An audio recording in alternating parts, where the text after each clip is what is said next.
Well, I'll tell you, one thing I always appreciated, and I still think back about it, when you could really appreciate stuff like that. And you mentioned guys say when he was on the card, they made more money.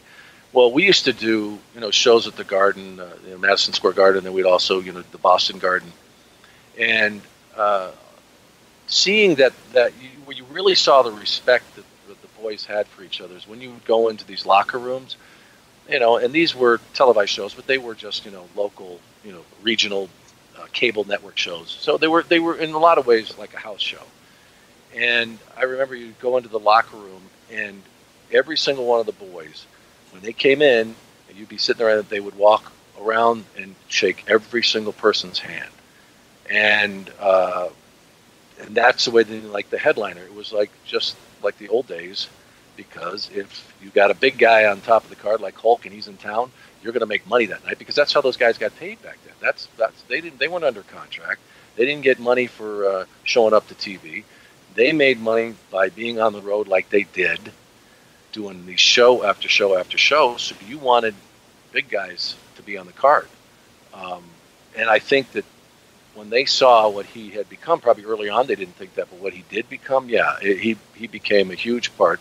And it was the same thing, as an announcer. I mean, I wanted to do that interview with him and Warrior. I wanted to, to do, the best guys on the card, the big guys and the big superstars. And Hulk was always like that. He was certainly one of the guys that's bigger in life. And I remember seeing this WWE documentary where they're saying the top 50 wrestlers, and I think Hulk was 20 or something. I was like, what? Are you kidding me? How could you say that about that guy? He transformed professional wrestling into the stratosphere. And regardless of what has happened since, or whatever people, whatever falling out he had with the WWE, with the times, or whatever, but how can you deny that he's not one of the top 5 most influential? I don't understand that. I believe that. And I was never close to Hulk. I wasn't really, he was, at that point, he was kind of in another level, and I wasn't on the road with him very often, and I didn't, but I certainly appreciated how he did promos, and I appreciated what he could do in the ring, as far as, getting the folks to react and putting people over, and these massive, say what you want about his wrestling ability, whatever, it didn't make a damn difference.